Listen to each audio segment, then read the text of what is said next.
গাছতলার মাঝে বসে থেকে এরকম মজার বাতাস খাওয়ার মতন আনন্দ আর কোথাও নেই। এত সুন্দর বাতাস আসে, মানে আপনার ক্লান্ত শরীরকে একবার ঠান্ডা করে দেয়।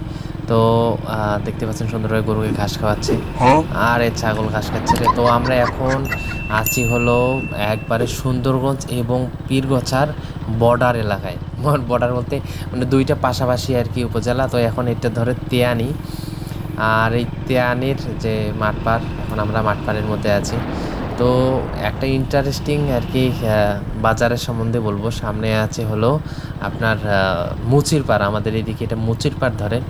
কিন্তু এই মুচির পাড় অনেকজনের নাম মানে কয়েকভাবে মুছে দিতে চাইছে। যেমন মনে করেন যে কেউ তেয়ানি বাজার রাখতে চাইছে, এই ডান পাশে আছে হলো তেয়ানি মরিয়াম সরকারি প্রাথমিক বিদ্যালয়।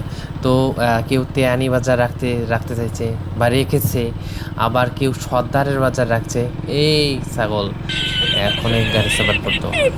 তো অনেক নাম রাখতে চাইছে, কিন্তু কেউ এই মুসির পাড়ের নামটা আর কি বদলাতে পারেনি।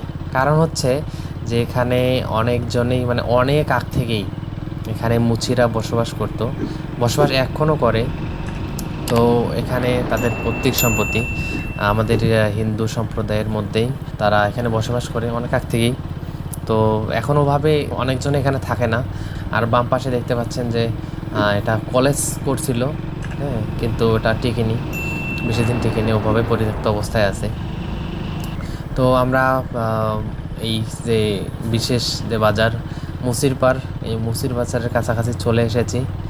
তো এই বাম পাশে যেগুলো দেখতে পাচ্ছেন এগুলো হলো মসজিদের জায়গা ছিল, এখনও আছে, কিন্তু তাদের মধ্যে অনেকজনে বিক্রি করছে। তো এইটি হলো মুসির বাজার, যেটা অনেকজনে নাম পরিবর্তন করতে চেয়েছে, কিন্তু ওই এক নামে চেনে, মুসির বাজার। তো আমরা এই মুসির বাজার পেরিয়ে আমাদের বলতে আমার যে বাড়ি, সেই বাড়ির দিকে যাচ্ছি। তো বাম পাশে হলো এটা মেম্বারের পুকুর।